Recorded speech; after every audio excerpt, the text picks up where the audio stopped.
et l'unanimité de l'hommage qui a été rendue aujourd'hui par la presse régionale, nationale et locale. Je voudrais aussi avoir une pensée pour le travail difficile des forces de l'ordre, touchées cruellement dans leur chair. Que tous ces défenseurs de ces libertés sachent que nous serons toujours de leur côté. Et c'est ce message que nous diffusons aujourd'hui dans l'union et le rassemblement. Refusons la terreur et la haine. Ce sont les moteurs de ceux qui tuent, qui assassinent, tels des lâches encagoulés fuyant celles et ceux qui défendent la liberté. Oui, comme l'a dit l'imam de France, les victimes de Charlie Hebdo sont des martyrs de la liberté. Alors nous devons nous unir dans la République pour défendre nos valeurs, seules garantes d'un avenir commun. Ce qui se passe aujourd'hui nous dépasse tous et pourtant se joue au plus profond de chacun de nous. Ça fait appel à notre courage. Nous pouvons nous laisser aller à la haine, au rejet, aux peurs. Nous pouvons aussi résister. Cela demande du courage et il nous en faut. Ce n'est pas la liberté de la presse, l'humour, la caricature qui est attaquée. C'est toute la France dans toutes ses diversités qui l'est. Nos anciens se sont battus pour avoir un état de droit, un pays dans lequel toutes les opinions peuvent et doivent s'exprimer, se combattre avec les seules armes de la démocratie. Comme l'exprimait Voltaire dans son œuvre résumée par ces mots. Je ne suis pas d'accord avec ce que vous dites, mais je me battrai jusqu'à la mort pour que vous ayez le droit de le dire. Alors aujourd'hui, nous devons relever le défi du courage. Ensemble, disons notre indignation, notre attachement indéfectible à la liberté, à la République et à la France. C'est le sens de ce qui a été observé à midi dans toute la France. Ici, dans la maison commune, symbole de la République, chacun est le bienvenu pour exprimer à sa façon sa solidarité.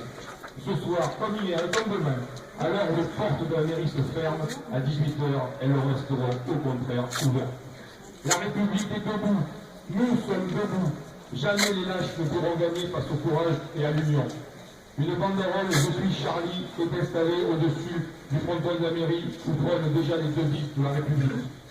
Toutes les initiatives, chacune à sa manière, permettent d'exprimer notre unité, que ce soit la marche à Paris, les réseaux téléphoniques, les réseaux sociaux, la banderole, les messages, les manifestations. Cet élan est fort.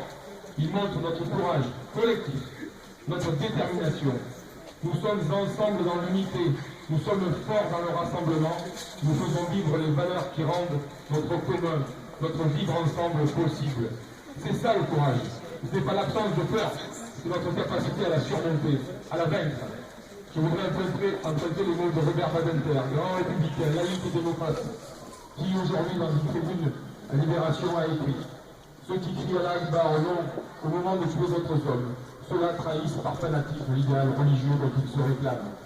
Ils espèrent aussi que la colère et l'indignation qui emportent la nation aboutiront chez certains à un rejet, à une hostilité à l'égard de tous les musulmans de France.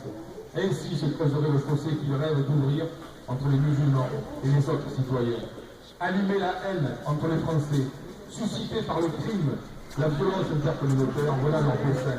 Au-delà de la pulsion de mort qui entraîne ces fanatiques qui tuent en invoquant Dieu. Refusons ce qui serait leur victoire et gardons-nous des amalgames injustes et des passions fratricides. Je salue d'ailleurs la présence des représentants du monde musulman, catholique et protestant ici ce soir. Alors oui au courage, oui à l'unité, oui au rassemblement, vive la liberté de la presse, vive les défenseurs de la liberté, vive la liberté, vive la République et vive la France.